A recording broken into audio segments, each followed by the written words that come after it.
So yun mga pare ko, 60 series owning window mga pare ko, napakagandang gamitin. So hindi ka mapapaya sa kliyente. So ito yung itsura niya mga pare ko. So pag tiningnan mo sa malayo, dahil nga sobrang laki nung ginawa naming owning dito, kasi medyo malalaki yung kanyang opening. So sukat ng window natin dito is yung panel is 1 meter by 1 meter yan mga pare ko.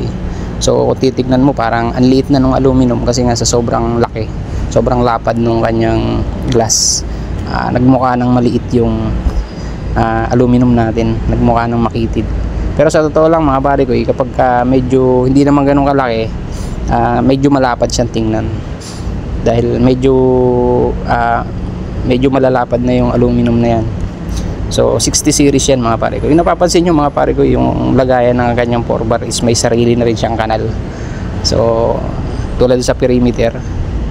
So ayun mga pare ko. And then yung kanyang panel is ganun din.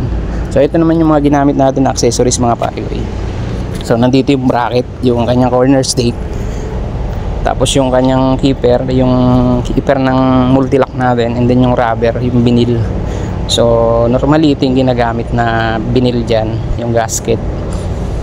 So pang 60 series, 68 series, tsaka 72 series, halos iisa lang naman yung ginagamit natin na gasket dyan. So ito naman yung mga support bracket natin. So ayun mga pare ko, ito yung mga accessories nya para sa detalye nyo kung sakaling may gagawa kayo or bibili kayo ng materials. So meron na tayong idea. Tapos ito naman yung kanyang handle. Yung handle natin is multi-lock na rin yung ginamit natin dyan, para talagang yung profile is talagang lahat ng accessories na kailangan, yun talaga ang ginamit natin. So ito yung kanyang handle. So mas pinalaki na rin yung kanyang handle mga pare ko, dahil medyo malapad nga yung aluminum. And then ito yung kanyang flat bar.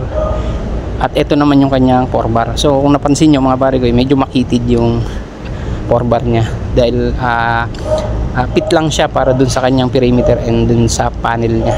So ito naman yung kalso doon sa yung flat bar na kinakalso doon sa panel para magpit doon sa 4 bar, kasi medyo malalim yung kanyang kanal. So ganyan yung forma nya mga pare ko pag nakakabit sa panel. So ayun mga pare ko, kung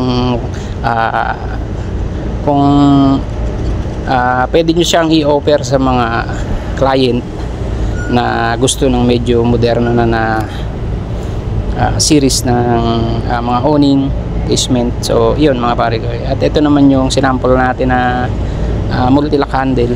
So ganyan yung forma niya mga pare ko, may sarili rin siyang kanal. So ayun, maganda siyang gamitin mga pare ko.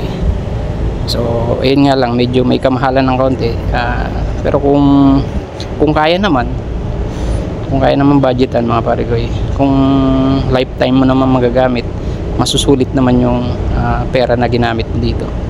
So ayun, so ito na yung mga na-assemble natin mga pare ko.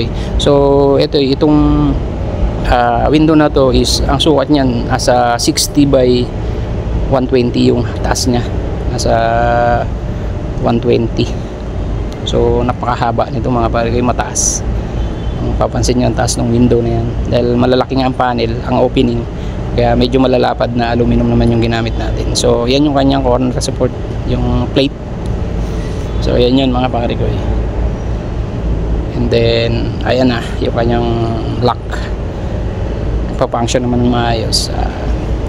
Ayun mga pare ko. So yun mga pare ko, disclaimer lang mga pare ko, lahat pala ng sinabi ko or nabanggit ko, hindi ko talaga exactly alam kung anong code ng mga materials, pero pinapakita ko dito sa video yung mga materials na ginamit natin dito sa window na ito.